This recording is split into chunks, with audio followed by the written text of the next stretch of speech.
ಓಂ ಶ್ರೀ ಮಹಾಗಣಾಧಿಪತೇ ನಮಃ. ಓಂ ಶ್ರೀ ಮಾತ್ರೇ ನಮಃ. ವೀಕ್ಷಕರಿಗೆ ನಮಸ್ಕಾರ.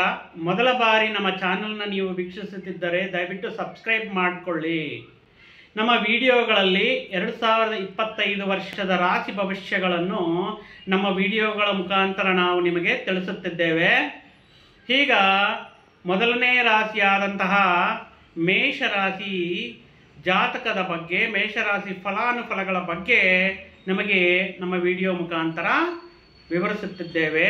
ಇಲ್ಲ, ಜನನ ಲಗ್ನ ಯಾವುದು, ಯಾವ ಲಗ್ನದವರು, ಯಾವ ನಕ್ಷತ್ರದವರು ಮೇಷರಾಶಿಯಲ್ಲಿ ಬರುತ್ತಾರೆಂದರೆ ಅಶ್ವಿನಿ ನಕ್ಷತ್ರದ ಮೊದಲನೇ, ಎರಡನೇ, ಮೂರನೇ, ನಾಲ್ಕನೇ ಪಾದದಲ್ಲಿ ಜನ್ಮಿಸಿದವರು, ಭರಣಿ ನಕ್ಷತ್ರದ 1ನೇ, 2ನೇ, 3ನೇ, 4ನೇ ಪಾದದಲ್ಲಿ ಜನ್ಮಿಸಿದವರು, ಹಾಗೆ ಕೃತಿಕಾ ನಕ್ಷತ್ರದ ಮೊದಲನೇ ಪಾದದಲ್ಲಿ ಜನ್ಮಿಸಿದಂಥವರು ಈ ಮೇಷರಾಶಿಯಲ್ಲಿ ಬರುತ್ತಾರೆ. ಮುಂಚಿತವಾಗಿ ಯಾರಾದರೂ ಹೇಳಿರ್ಬೋದು, ಮೇಷರಾಶಿಯವರೇ ಹುಷಾರಾಗಿರಿ, ನಿಮಗೆ ಯುಗಾದಿಯ ಮುಂಚೆ ನಿಮಗೆ ಸಾಡೆಶಾತ್ ಮೊದಲಾಗುತ್ತೆ, ಶನಿ ಕಾಟದಿಂದ ನಿಮಗೆ ಅನುಭವಿಸ್ತಾರ ಅಂತ ಹೇಳಿಬಿಟ್ಟು ಯಾರಾದರೂ ನಿಮಗೆ ಹೇಳಿದರೆ ಅದು ಒಂದು ಕಲ್ಪನೆ. ವೀಕ್ಷಕರೇ, ಅದನ್ನು ಮನಸ್ಸಲ್ಲಿ ಇಟ್ಕೊಳ್ಳೋಕೆ ಹೋಗಬೇಡಿ. ಶನಿ ಮಹಾತ್ಮ ಅಂದರೆ ಯಾರು? ಕರ್ಮಕಾರಕ ಶನೀಶ್ವರ. ನಿಮ್ಮ ಕರ್ಮಗಳ ಮೇಲೆ ನಿಮ್ಮ ಫಲಗಳು ಅನ್ನೋದು ಅದರ ಮೇಲೆ ಡಿಪೆಂಡ್ ಆಗಿರುತ್ತೆ. ಅದಕ್ಕೋಸ್ಕರ ನೀವು ಚಿಂತೆ ಮಾಡೋ ಅವಶ್ಯಕತೆ ಇಲ್ಲ.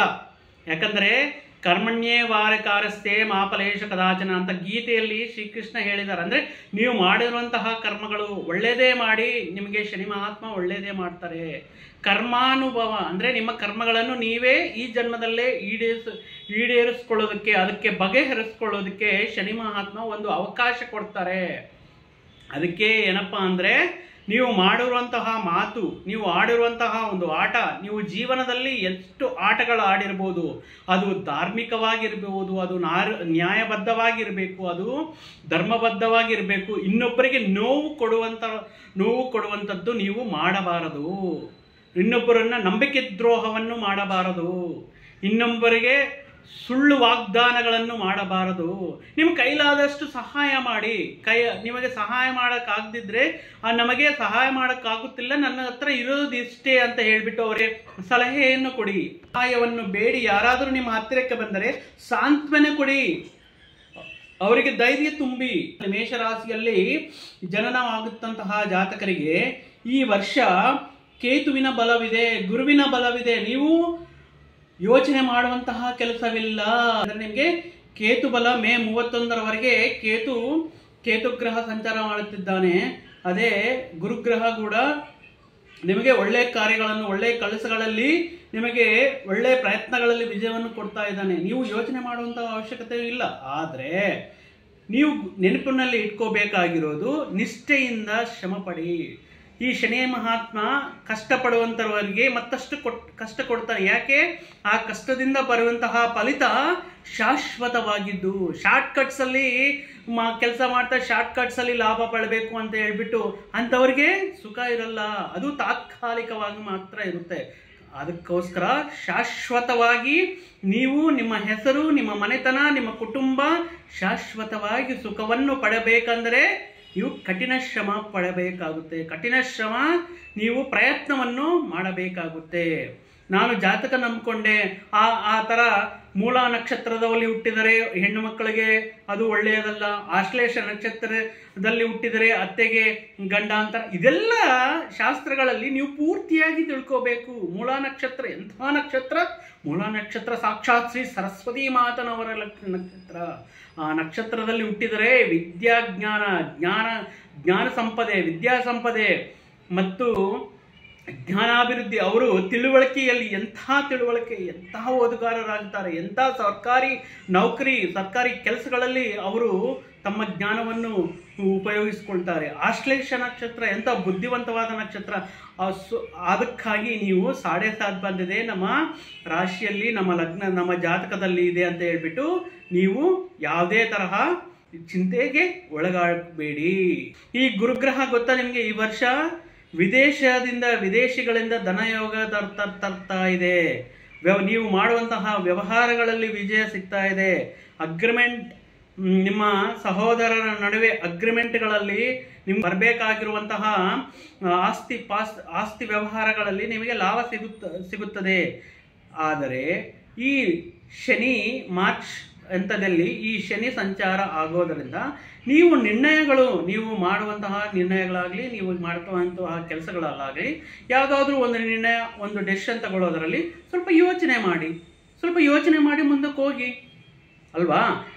ಇಮಿಡಿಯೇಟ್ ಆಗಿ ನಾವು ಅರ್ಧಬರ್ಧ ಕೆಲಸ ಮಾಡೋದು ಬಿಟ್ಟು, ಇಲ್ಲ ಸ್ವಲ್ಪ ದೀರ್ಘವಾಗಿ ಯೋಚನೆ ಮಾಡಿ, ದೊಡ್ಡವರ ಗುರುಗಳ ಆಶೀರ್ವಾದ ಪಡೆಯಿರಿ, ತಾಯಿ ತಂದೆಯ ಆಶೀರ್ವಾದ ಪಡೆಯಿರಿ, ಅವರೊಂದಿಗೆ ಅವರ ಅನುಭವದೊಂದಿಗೆ ಸಲಹೆಯನ್ನು ತಗೊಳ್ರಿ, ಎಲ್ಲ ಒಳ್ಳೆಯದಾಗುತ್ತೆ. ಈ ವ್ಯವಹಾರಗಳಲ್ಲಿ ಸ್ವಲ್ಪ ಜಾಗೃತರಾಗಿರಿ. ಈ ವರ್ಷದಲ್ಲಿ ನಾನು ಮತ್ತೊಂದು ಸಾರಿ ಹೇಳ್ತಾ ಇದ್ದೀನಿ, ಶೇರ್ ಮಾರ್ಕೆಟ್ ಅಲ್ಲಿ ಯಾವುದೇ ತರಹದ ಇನ್ವೆಸ್ಟ್ಮೆಂಟ್ ಮಾಡಲಿಕ್ಕೆ ಹೋಗಬೇಡಿ. ಶನಿ 12ನೇ ಸ್ಥಾನದಲ್ಲಿ ನೀಚನಾಗಿರ್ತಾನೆ. ಈ ಇನ್ವೆಸ್ಟ್ಮೆಂಟ್ಗಳಿಗೆ ಮತ್ತು ಈ ಭಾಗಸ್ವಾಮಿಕ ವ್ಯಾಪಾರಗಳಿಗೆ ಸ್ವಲ್ಪ ಕಷ್ಟ, ಅಡಕ್ಷಣಗಳು ಮತ್ತು ವ್ಯಾವಹಾರಿಕದಲ್ಲಿ ನಷ್ಟ ಉಂಟಾಗೋದು. ಅದಕ್ಕಾಗಿ ಅದರಿಂದ ಸ್ವಲ್ಪ ದೂರ ಇರಿ. ಒಳ್ಳೊಳ್ಳೆ ಉದ್ಯೋಗ ಅವಕಾಶಗಳು ಕೊಡ್ತಾ ಇದ್ದಾರೆ ಗುರು. ಈ ವರ್ಷದಲ್ಲಿ ನಿಮಗೆ ಉದ್ಯೋಗ ಅವಕಾಶಗಳು, ಒಳ್ಳೆ ಸ್ಥಾನದಲ್ಲಿ ಒಳ್ಳೆ ಪದವಿ ಯೋಗ ಇದೆ, ಸ್ಥಾನ ಚಲನೆ ಇದೆ. ನೀವು ಅನ್ಕೊಂಡಿರೋ ಪ್ಲೇಸ್ಗೆ ನೀವು ವರ್ಗಾಂತರ ಆಗುವಂತಹ ಸೂಚನೆಗಳು ಈ ವರ್ಷ ನಿಮಗೆ ಇದೆ. ಮತ್ತೆ ಪಂಚಮದಲ್ಲಿ ಕೇತು ಇರೋದ್ರಿಂದ ಸ್ವಲ್ಪ ಸೂರ್ಯ ಉಪಾಸನ ಮಾಡಿ. ಬೆಳಗ್ಗೆ ಎದ್ದ ತಕ್ಷಣ ಜಪಾ ಕುಸುಮ ಸಂಕಾಸಂ ಕಾಶ್ಯಪೇಯಂ ಮಹಾತಿಥಿಂ ತಮೋರಿಂ ಸರ್ವ ಪಾಪಜ್ಞಂ ಪ್ರಣತೋಸ್ಮಿ ದಿವಾಕರಂ ಅಂತ ಸೂರ್ಯನ ನಮಸ್ಕಾರ ಮಾಡ್ಕೊಳ್ಳಿ. ಪ್ರತಿದಿನ ಬೆಳಿಗ್ಗೆ ಹೋಗಿ ಸೂರ್ಯನ ಅನುಗ್ರಹ ಸಿಗುತ್ತೆ. ಅದರಿಂದ ಕೇತು ಒಳ್ಳೆ ಶುಭ ಫಲಿತಗಳನ್ನು ನಿಮಗೆ ನೀಡುತ್ತಾರೆ.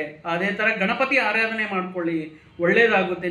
ನೀವು ಯಾವ ತರಹ ಕೆಲಸಗಳು ಮಾಡ್ತಾ ಇದ್ದೀರೋ ಆ ಕೆಲಸಗಳಲ್ಲಿ ನಿಮಗೆ ಒಳ್ಳೆ ಶುಭ ಅನ್ನೋದು ಉಂಟಾಗುತ್ತೆ, ಶುಭ ಫಲಿತಗಳು ನಿಮಗೆ ಸಿಗುತ್ತೆ. ಮತ್ತೊಂದು, ನಿಮಗೆ ಈ ಸಾರಿ ಆನ್ಲೈನ್ ಮುಖಾಂತರ ವ್ಯವಹಾರ ವಹಿವಾಟುಗಳು ಮಾಡುವಂಥವರಿಗೆ ತುಂಬಾ ಆದಾಯ ಮಾರ್ಗಗಳು, ತುಂಬಾ ಸುಲಭವಾಗಿ ನೀವು ಆದಾಯವನ್ನು ಗಳಿಸಬಹುದು ಅಂತ ಹೇಳಿದೀನಿ ಅಂತ ಹೇಳ್ಬಿಟ್ಟು ನೀವು ಜೂಜಾಟವಾಡಬೇಡಿ. ಆನ್ಲೈನಲ್ಲಿ ರಮ್ಮಿ ಇರುತ್ತೆ, ರಮ್ಮಿ ಆಡ್ತೀನಿ ಮತ್ತೆ ರಮ್ಮಿಯಲ್ಲಿ ಲಾಭ ಸಿಗುತ್ತನೋ ಅಂತವಲ್ಲ, ಬೇಡ. ಇಲ್ಲ ಆನ್ಲೈನ್ ಮುಖಾಂತರ ಯಾರೋ ಹೇಳಿದ್ರಂತೇಳಿ ಸ್ಕ್ಯಾಮಲ್ಲೆಲ್ಲ ಸಿಗಾಕೊಳ್ಳೋಕೆ ಹೋಗ್ಬೇಡಿ. ನಾನು ಹೇಳ್ತಾ ಇರೋದು ಆನ್ಲೈನ್ ಮುಖಾಂತರ ಬಟ್ಟೆಗಳ ವ್ಯಾಪಾರ ಮಾಡ್ತಾ ಇರ್ತಾರೆ, ಆನ್ಲೈನ್ ಮುಖಾಂತರ ಅಡ್ವರ್ಟೈಸ್ಮೆಂಟ್ ಮುಖಾಂತರ ಮಾಡ್ತಾ ಇರ್ತಾರೆ, ಆನ್ಲೈನ್ ಮುಖಾಂತರ ಯೂಟ್ಯೂಬ್ ಚಾನಲ್ಸ್ ರನ್ ಮಾಡ್ತಾ ಇರ್ತಾರೆ. ಅಂಥವರಿಗೆಲ್ಲ ಒಳ್ಳೆ ಶುಭಯೋಗ, ಒಳ್ಳೆ ಶುಭ ಕಾಲ ಸಿಗುತ್ತೆ. ಅಂಥವರಿಗೆ ಒಳ್ಳೆ ಆದಾಯನೂ ಕೊಡ್ತಾ ಇದ್ದಾರೆ ಕೇತು. ಮತ್ತೆ ರಾಜಕೀಯದಲ್ಲಿ ಇರುವಂತಹ ನಾಯಕರಿಗೆ ಒಳ್ಳೆ ಪದವಿ ಯೋಗ ಇದೆ. ಎಷ್ಟೋ ಜನ ಈ 7.7 ಮುಖ್ಯಮಂತ್ರಿಗಳಾಗಿದ್ದಾರೆ, ಪ್ರಧಾನಮಂತ್ರಿಗಳಾಗಿದ್ದಾರೆ. ನರೇಂದ್ರ ಮೋದಿ ಅವರು 7.7 ಪ್ರಧಾನಿ ಯೋಗ ಸಿಕ್ತು ಅವ್ರಿಗೆ. ಅದಕ್ಕೇನು ಹೇಳ್ತೀರಾ?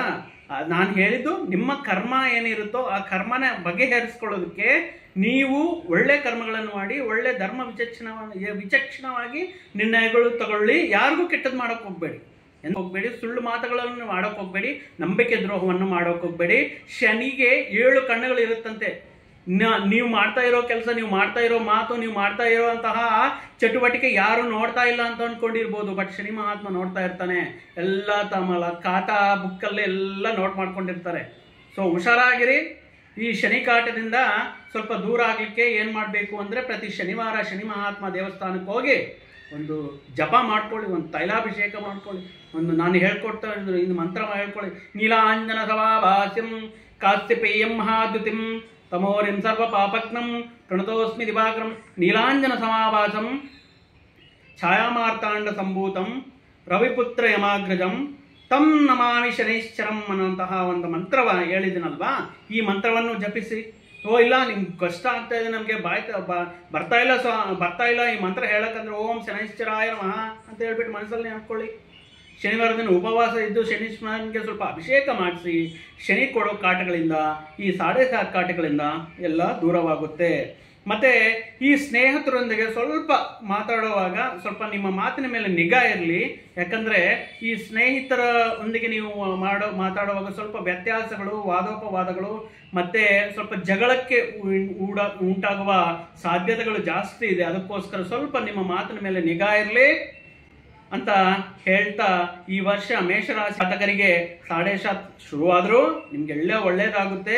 ಎಲ್ಲ ಕಡೆಯಿಂದ ನಿಮ್ಗೆ ಸುಖ ಸಮೃದ್ಧಿ ಅನ್ನೋದು ಇದೆ, ಆದಾಯ ಮಾರ್ಗಗಳು ಇದೆ, ನೂತನ ಉದ್ಯೋಗ ಪ್ರಾಪ್ತಿ ಇದೆ, ನೂತನ ಗೃಹ ಪ್ರಾಪ್ತಿ ಇದೆ, ಎಲ್ಲಾನು ಒಳ್ಳೇದಾಗುತ್ತೆ. ಒಂದೇ ಮಾತಲ್ಲಿ ಹೇಳಬೇಕಂದ್ರೆ ಕಷ್ಟಪಟ್ಟು ಶ್ರಮಪಟ್ಟು ನೀವು ಸಾಧನೆ ಮಾಡಬೇಕು, ಭಾರ ದೇವರ ಮೇಲೆ ಆಗ್ಬಿಡಿ. ಇವತ್ತಿನ ವಿಡಿಯೋನ ನಾನು ಇಲ್ಲಿಗೆ ಮುಗಿಸ್ತಾ ಇದ್ದೇನೆ. ಮತ್ತೊಂದು ವಿಡಿಯೋ ಮುಖಾಂತರ ನಿಮ್ಮ ಮುಂದೆಗೆ ಬರ್ತೇನೆ. ಅಷ್ಟವರೆಗೂ ಸರ್ವೇ ಜನ ಸುಖಿನೋ ಭವಂತು, ಸನ್ಮಂಗಳಾನಿ ಭವಂತು. ಜೈ ಶ್ರೀರಾಮ್.